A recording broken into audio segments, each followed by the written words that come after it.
Hello and welcome to Art School Live. My name is Mandy Theis. I'm also the director of the 𝗧𝗶𝗽𝗀𝗀 Arts. And today I am going to be your host and your guest artist, and we are going to learn all about how to paint symmetrical objects. So you see this thing behind me? We're going to learn all the tips and tricks on how to make a vase look symmetrical, look good, look right, and improve any painting you have with a symmetrical object in it. So let's get this show started. It's Art School Live with Eric Rhodes.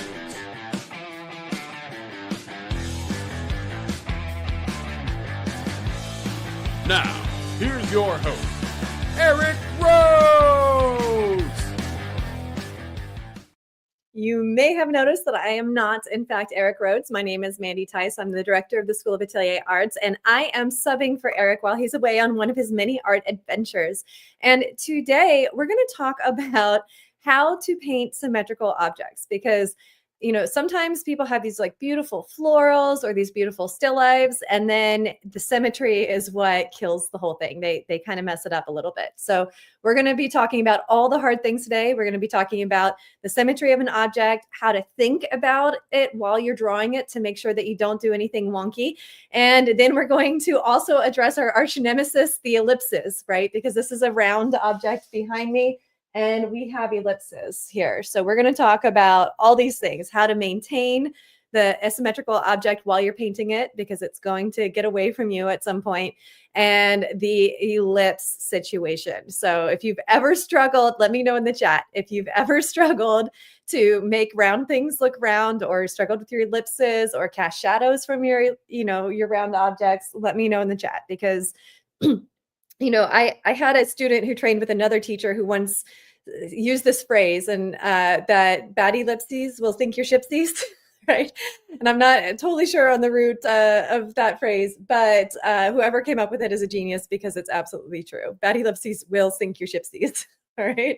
So we're going to learn all of these things today. And hopefully by the end, you'll walk away with some new tools for thinking critically about your painting of symmetrical objects.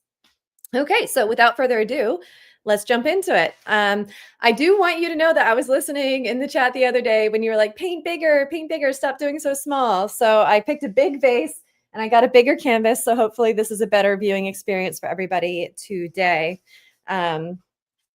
Okay, so I'm just going to get my palette, a paintbrush, and we're going to do mostly drawing today. If we have time, we'll get into painting it, but I'm going to be drawing with paint, and most of the concepts we're talking about are actually drawing concepts. Painting is drawing is painting, right? But in theory, we would call these drawing concepts because we're thinking about the shape and the line. We're using line to describe the object. So I'm just mixing up a neutral on my palette here. I'm going to go darker than what I normally draw with because this is a demo. I recommend drawing with a slightly medium value color, but I'm doing more of a medium dark color today for demo purposes. And I got paint all over my brush somehow. I'm usually a pretty, I rarely ever get paint on my hands when I paint. I've developed a whole process to make sure that I don't. And whenever you get paint, especially right away, it's because paint got on something it shouldn't be. In this case, there was a little bit of paint that got on my paintbrush, and now, of course, it's on my hands. It's really important to keep your hands clean in the studio. If you can't do that, wear gloves. I typically am good at keeping my hands clean. You don't want to accidentally eat paint. That's not a good choice. Okay, so I see lots of great comments in the chat. Hi, everybody. Oh, so happy to hear from everybody. Welcome from Nevada. Welcome, Dennis. So happy to have you here. And Karen, amazing. So what we're going to do is we're going to talk about ellipses. I'm not painting in white. I'm going to be basically drawing. And then if we have time, we'll fill in some of the drawing. But the drawing is really the key for controlling your symmetry and controlling your ellipses. So for those of you who might not be familiar with ellipses, I have this little circle thing here. And by circle thing, I mean a roll of tape. Okay, so here's the thing. Here's what an ellipse is. If you have a circle and it's at your eye height, it's a full circle, right? But if it's turned away from you and it's also at your eye height, it becomes a line essentially, right? But there's everything in between this and the line, and these are called ellipses. So do you see how this is like a squished circle, a slightly less squished circle, a slightly more open, until it's a full round circle, right? So that's what an ellipse is. It's a squished circle. And that's what's happening with this vase, right? So if this vase were, let me make sure my hands are clean before I touch this white vase. If this vase was facing us like this, it's a circle, right? But as soon as it starts tilting away from us, do you see how that circle collapses and gets more and more collapsed until suddenly it's a line, right? Smash circle, slightly more open, full round circle, and going the other way, smush, smush, smush, smush, smush, smush, smush, until it's so smushed it becomes a line. All right. So that's what ellipses are, and understanding ellipses is key to making believable symmetrical drawings that feel real. Let me know in the chat, have you ever done a still life and one of your objects felt like it was tipping, like, and you couldn't figure out why? Has that happened to you? That's an ellipse problem, okay? So if you understand the theory behind ellipses, then you are more likely to observe them accurately. The biggest mistake people make with making ellipses is they over exaggerate either how open or how close they are, right? There's a whole range of ellipses from full circle to line, right? It's a very nuanced range. And it's hard to see until you start practicing looking for it. But we're going to cover that really well today. Okay, so first thing I want to start out with is the symmetry, and then we'll talk about the ellipses. So this is a symmetrical object. It was thrown on a wheel, okay? The left side of this is the same as the right side of that.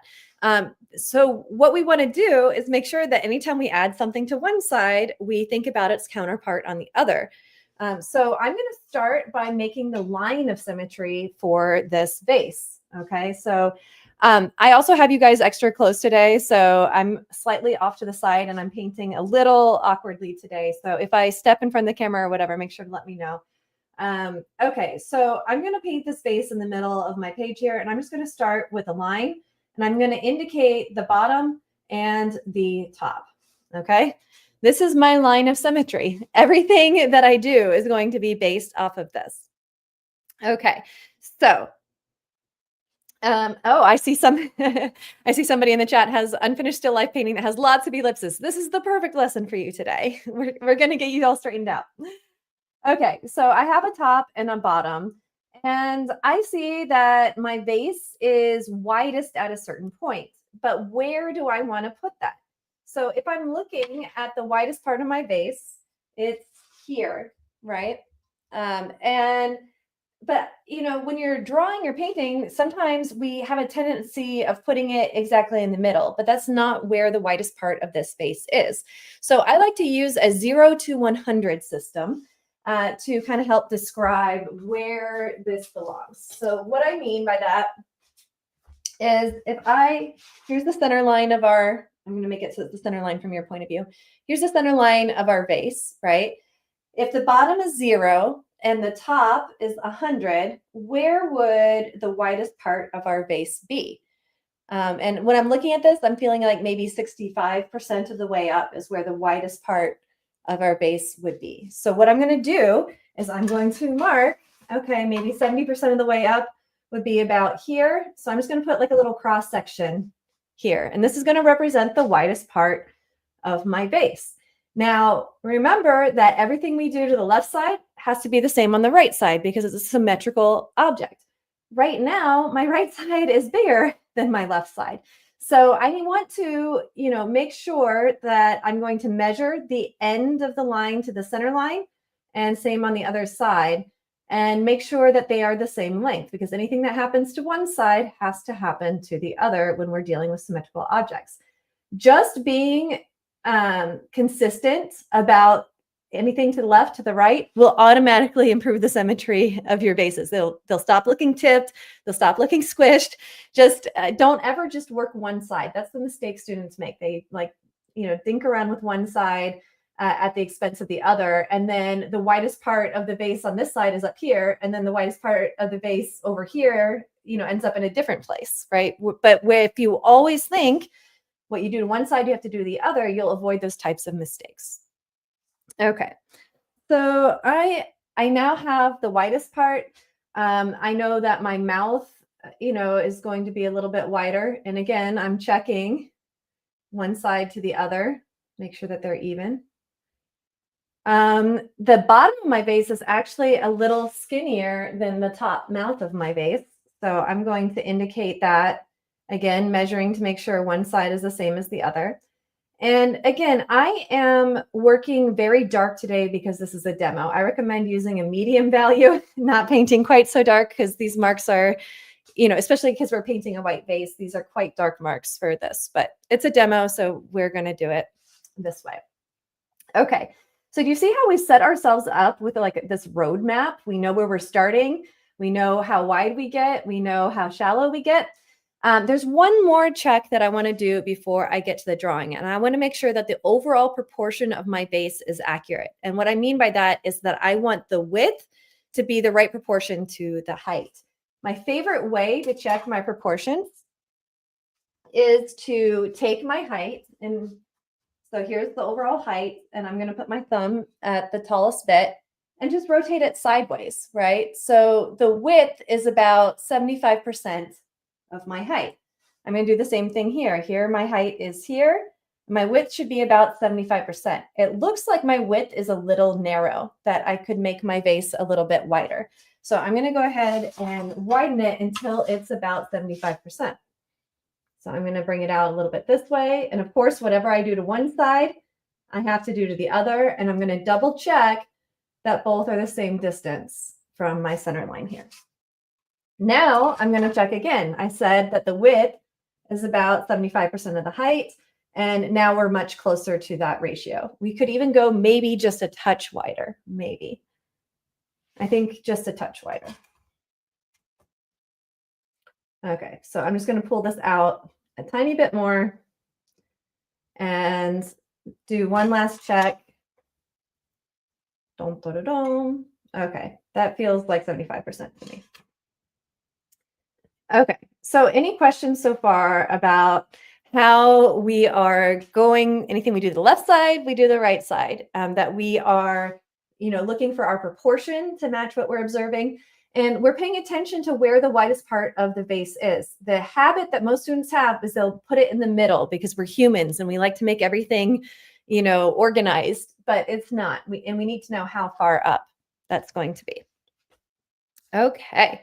Oh, we even have Alaska in the chat. Welcome, Loretta. I love it. I love that we have people from all over the world tuning in to learn arts. It's such a wonderful, wonderful way to spend a afternoon, or I guess it's still morning in Alaska.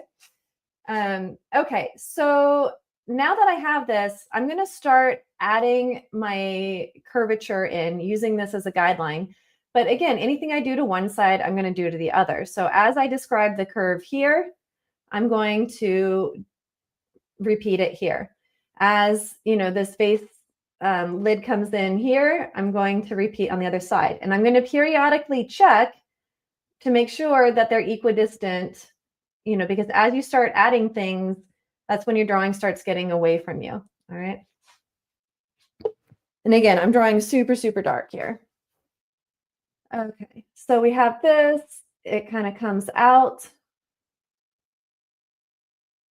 All right, and we're just trying to keep everything same side to side. And then we have kind of a curvy bit coming down, curvy bit coming down. And, just checking along the way, make sure that we're approximately the same width from side to side. I need to get on this side just because I can't reach in here quite well. Okay, and then of course we have our bottom. Now this is feeling tall compared to how wide it is. So I'm going to double check my proportion. I said it was about 75%, but maybe that wasn't the right assumption. So I'm going to check my height, compare it to my width. And yeah, I feel like we could go a little wider. It might be closer to 80%. But look how this adjustment is going to start feeling more like our base when we add it in. Your proportions matter so much when you're painting objects.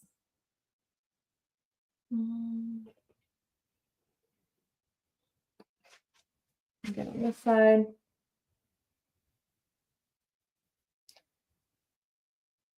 All right, all of a sudden we have a base that's looking much more like that. All right. I think our width on top, the width of this could be a little bit longer, so I'm going to add a little bit to each side, which means we can pull these out a little bit on each side. So, it's a series of adjustments that we're making. All right, because I have so many adjustments though here, I want to clean up. I don't want to keep things that are not helping me. So I'm just going to take a little bit of 𝗬𝗀 on a rag and clear back the parts that I no longer need. If I leave both of these marks on here, it's possible that I might forget which one is the one that I meant and choose the wrong one later on.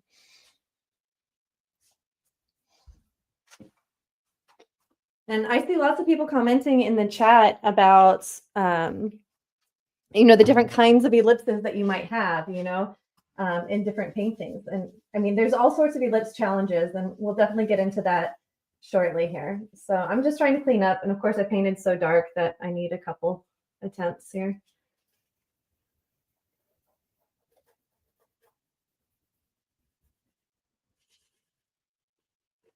So I'm just cleaning up my mess. You don't want to leave bad marks down. They distract you and they'll take you off course again. And I still feel like this is a little bit tall, but is that an illusion because of shadow and value? Yeah, I feel like the ratio, this could come up just a touch. Because I'm looking for that 80% ratio. My first guess was 75, but when I go from this new mark here, that's what I have on my page, that's a lot closer to 75 to 80 than this old mark.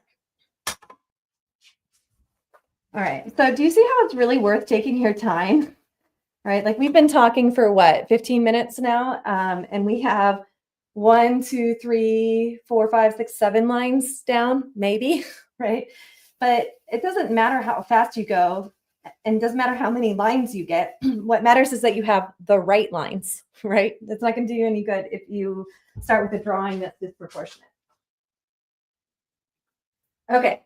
So rule number 1 for today is anything you do to the left side, you do to the right side, and you check your proportions, height to width. Now we can start getting into ellipses.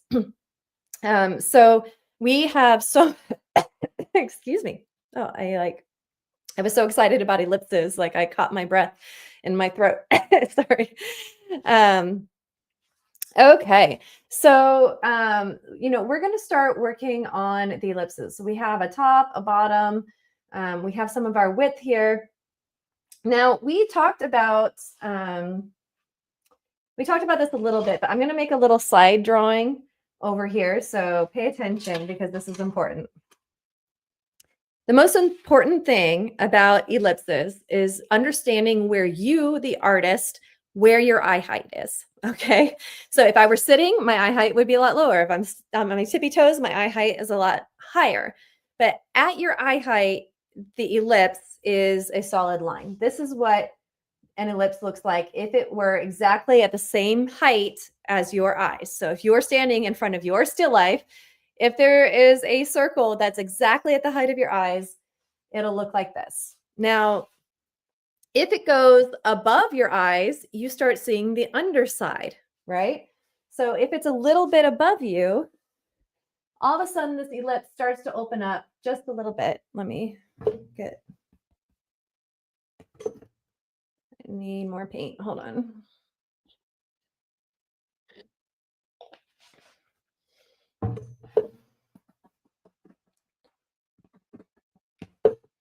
Okay, so if this ellipse is above your eye height, it's going to open up just a tiny little bit.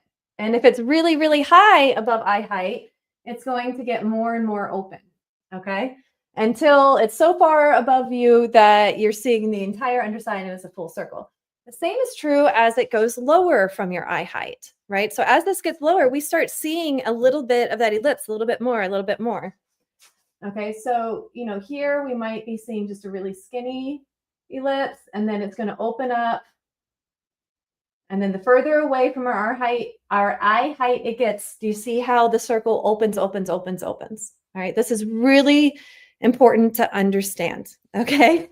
because let's apply that to a real world situation now. Here's my eye height. I'm actually going to stand right next to this face. My eye height is all the way up here, right?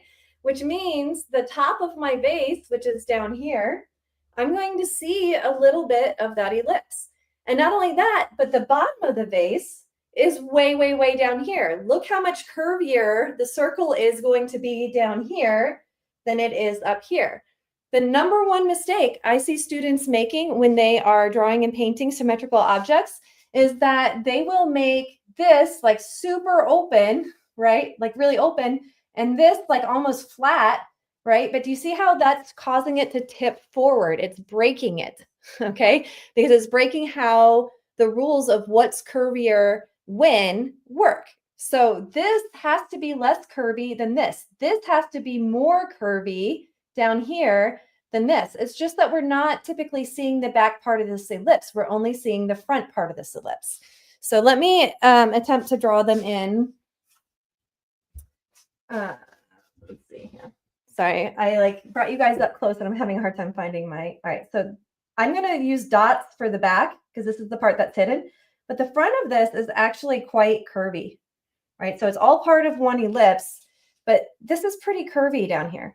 Okay. Whereas up here, it can't be the same amount of curvy. This is a much more collapsed ellipse. This ellipse, oops. I like exaggerated this big circle. Let me get rid of the old one because it's already messing with me.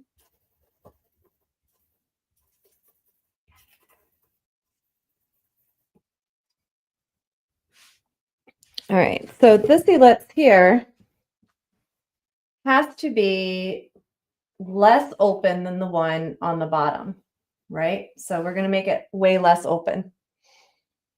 All right. Do you see the order of things? This is more smushed. It's a more smushed circle, less curvy than this down here because this is further away from our eye height than this up here. Is this all? I see lots of thumbs up. Yes, yes. All right. And, you know, as we work on this, you know, I'm seeing that this ellipse got tilted a little bit. Do you see how the axis of this ellipse is not straight across? It's slightly tilted. Ellipses have an axis, and you want to make sure that if it's sitting on a flat table, that the axis is actually more flat here. So I need to adjust this.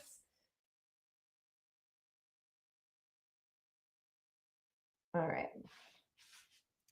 And, you know, as you work, you know, this proportion is still not quite feeling like that proportion. So, you know, it could be that when I drew my ellipse, it got exaggerated down. I feel like it could come up a little bit. I feel like maybe the width of our top here could be a little wider. Maybe it's this wide. Did you see how, because I made a mark here, I immediately made a mark over here, back to our symmetry ideas.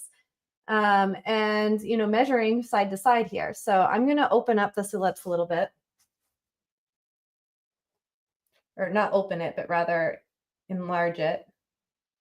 Okay, and now I'm drawing really fat. But hopefully you can see what's going on here. And I also feel like this is too long. I'm going to shorten it slightly. You know, I had some wiggle room to do that from before. And I'm also trying to make sure that this ellipse is curvier than the one above it. And I'm going to have to clean this up because now I'm not totally sure what I'm looking at. So let's do a cleanup bit.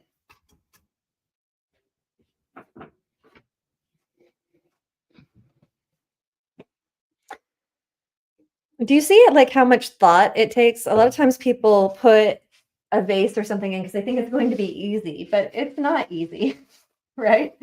And worse, because it's a symmetrical object, it'll tell on you if, you know, to your viewers. Like viewers, their eyes know what symmetry is supposed to look like. And if you mess it up, they can tell. They can tell that something's off in a way that if you're painting a flower and you get it slightly off, like who are they to know what that exact flower looked like? But if you mess with an ellipse or a symmetrical object, we need this more curvy down here, they will know that your viewers will always be able to tell you. And it'll nag at you, you know, like you'll wake up in the middle of the night thinking about it. All right, so we're starting to get a little closer. I feel like this got a little wide up here. You went maybe too far. Sometimes painting is like driving a car, right? Like you go too far to one side of the road and then you correct back to the other. But again, because I corrected this side, I immediately went to this side. If you take away nothing except for developing the discipline to work from side to side, you will be in great shape. Okay. So I'm just checking, make sure I didn't miss anything. I am hosting and teaching today, so I want to make sure that I don't miss any important questions. If you asked something and I didn't respond to it, please don't hesitate to ask again. So I'm seeing that always my biggest challenge with curved objects is losing my eye level to establish curves. Yes, yes. So if you maintain in all of your drawing of the curves, how far away is it from my eye? If that's the question that you're asking yourself, then you'll be able to get more accurate with that. Okay.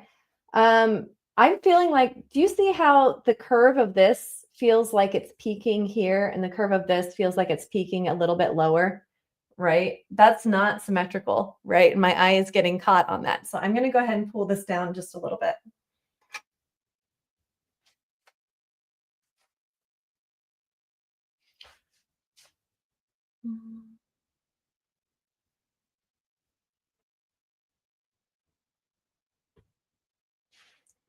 All right. Then we also have a little bit of a upright bit before it connects into this curve here. So again, working both sides. So I was feeling like it was tilted too much this way. Now my ellipse is tilting too much this way. I'm going to try again. Sometimes it helps just to take out the ellipse. And then I'm going to redraw it with the dotted lines because I feel like that's really helpful for you all to see how I'm thinking about it. So this is the back that's hidden, and this is the curve that's in front here.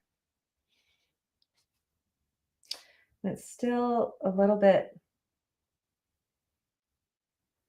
So you want the axis of the ellipse to sit horizontal. I keep making my ellipses just slightly up.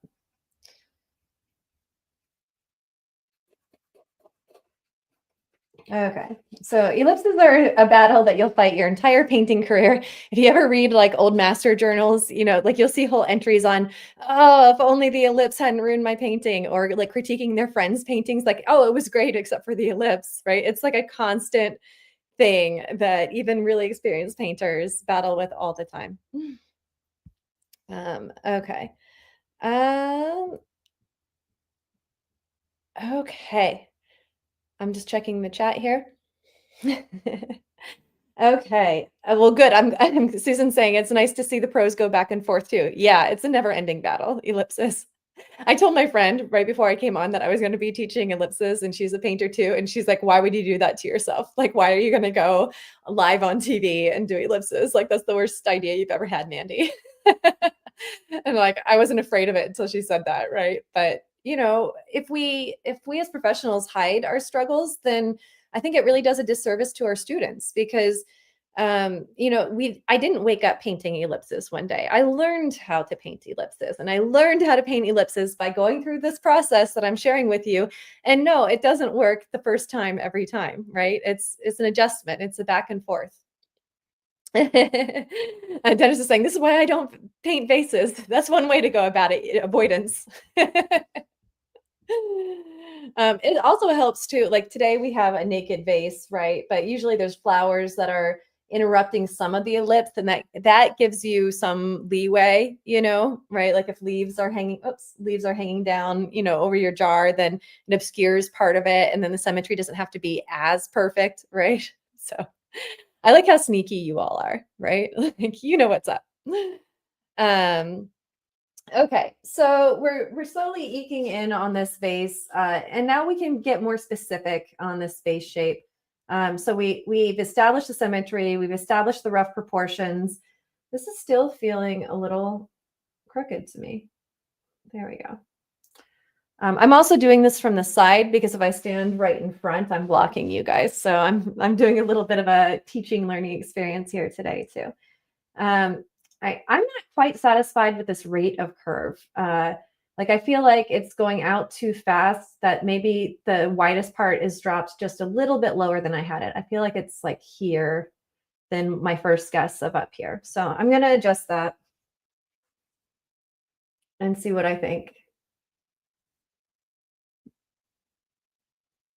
You know what's funny is sometimes I draw on my iPad, and I was just about to do a 2-finger tap, which is the undo on my iPad.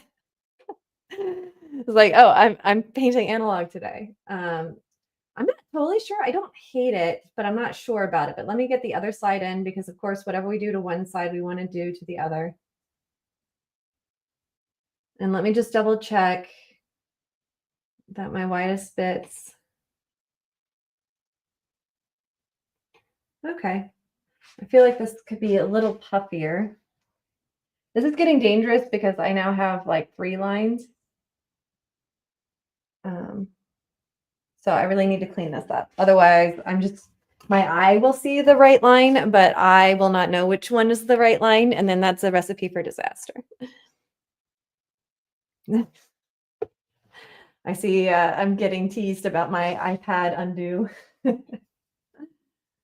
It's true though. You know, technology is amazing, and I like it sometimes and I hate it other times. Like for the most part, you know, I'm literally mixing dirt with oil and smearing it on woven linen for a living, right? So where does technology fall into that? But you know, some of the tools that we have are really useful. You know, I really like taking an iPad to a museum because I can do color work without having to get special permits in the museum, right? You can study the colors in the old master paintings in a way that is a lot harder to do without a lot of special permits. All right, that's feeling more like our base.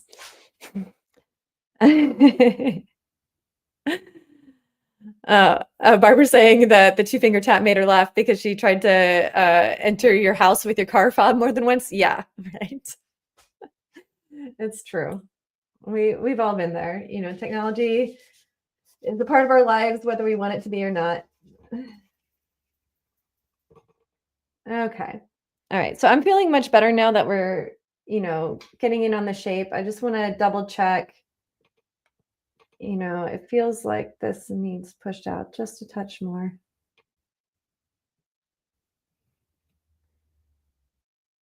You know, always going left to right, all the way through. If you're interested in this kind of thought process, there's a guy out of Pennsylvania named Barnstone, and he ran a school for many years. A lot of the people that have atelier training today have had some sort of brush with him. I think sadly he passed away a few years ago. But the Barnstone method is very much like find the line of symmetry, find how far away from the, you know, your plumb line, you know, the left edges versus the right edge. So this type of thinking is very Barnstone-esque if you've ever had experience with Barnstone. So here's a good, so Randall's saying that, you know, if you're trying to draw a military aircraft, you know, it has all those symbols that are circles, right, on an aircraft. So they're always tilted at whatever the plane of the plane is, right? Like the angle of the plane, plane, on the plane, the airplane. That's a terrible example because it's going to be very difficult for me to discriminate between the two. But yes, anytime you have a round thing, it's not just vases. You know, if you want to paint polka dotted cloth that's sitting on a table, right? You're painting just a bunch of ellipses. If you want to paint, you know, even things like a ring on a finger, right? I have this ring on my finger, like the curve of that ring. If you understand how ellipses work, no matter what angle my hand is at, you're going to be able to show the angle of that ring, or like the curvature in a believable way. The same is true even if you paint portraits, like with eyes. A lot of people, you know, they paint faces where eyes are like circles, right? Your pupils are circles straight on. Well, guess what happens when your head turns? That's an ellipse. You no longer have a circular iris. Your iris is now an ellipse, right? So ellipses are everywhere. My headband is creating an ellipse, right? You know, it's on a tilted plane, but it's an ellipse all the same, and the same rules apply. Yes, everybody struggles with ellipses. Like, look at me. I came on here being like, I'm going to teach ellipses today. And it still took me a few tries, right? Okay, and the other thing to note too is not only are your objects ellipses, but often your shadows are ellipses. Look what's going on down here. I have a slightly straight overhead light today. So the ellipse is coming. It's a little bit more on this side than it is on that side.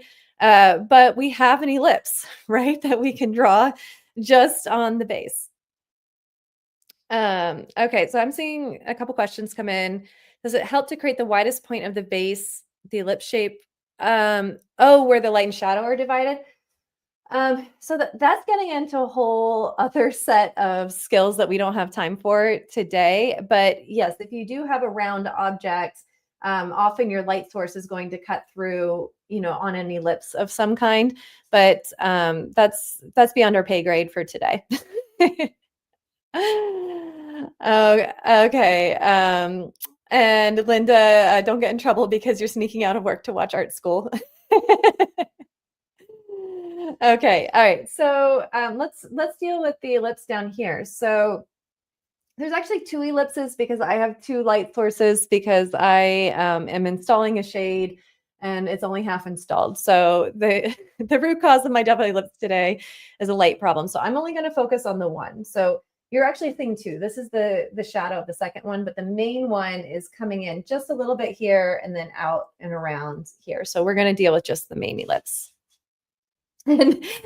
And you are correct, those of you saying that you can't escape ellipses. They're everywhere, right? So befriend them, learn how to cope with them, do your best to love them, find the joy and the challenge of it. I might have to block you guys for just a minute while I look at this ellipse here because it's coming down just a little bit. But remember, this ellipse is being caused by the light would be hitting the surface here, except for it's getting interrupted by our object. My ellipse is actually pretty horizontal, but my shadow, do you see how the,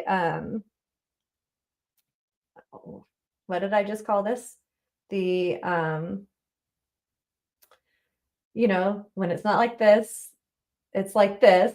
So this ellipse isn't perfectly horizontal. It's on a tilt here. And the axis, thank you. Oh, that word was like briefly running away from me. So right now, this is really side to side, but what I need is for the axis of this ellipse to be slightly tilted. And I'm sorry, I'm going to have to block you guys for a second. That was a terrible guess. So I'm still thinking through.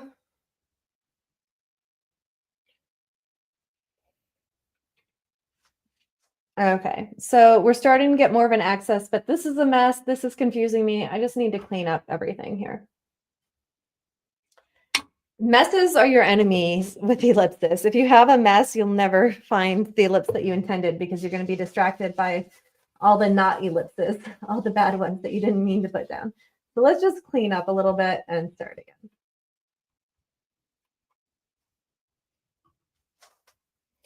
All right, so this ellipse is on an axis that is sticking backwards like this a little bit. And this is because of the angle of the light hitting the object. And this is too much back here. So that's not enough.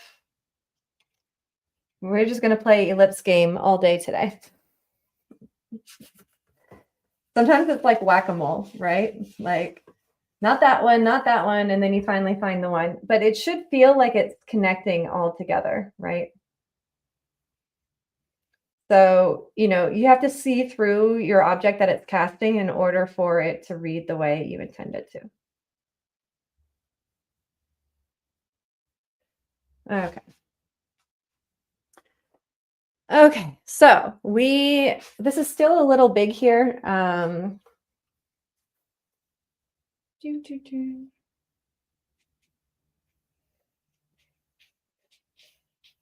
hearing my friend in my head right now. You're doing what on live TV today?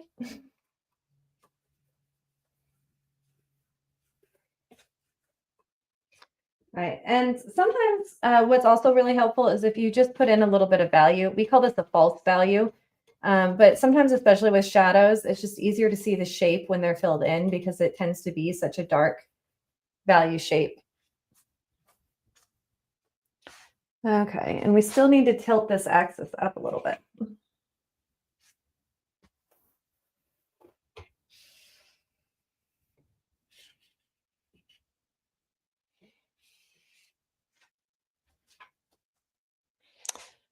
Okay, and it's still a little fat. So it's like it's tilted up, but as I was tilting it, I made it bigger and bigger. And I needed it just to have the tilt change, not the size change.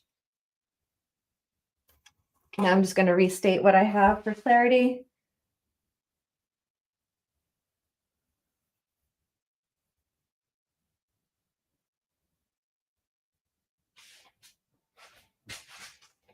Put in my false value. Okay, so I'm feeling pretty good about this. This is still probably a little big on this side here.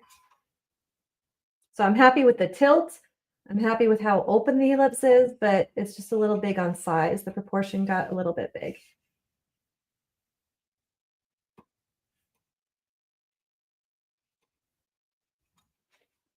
Okay.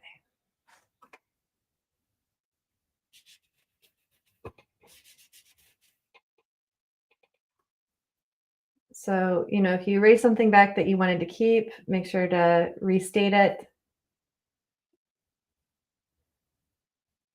All right, I'm feeling much better about that.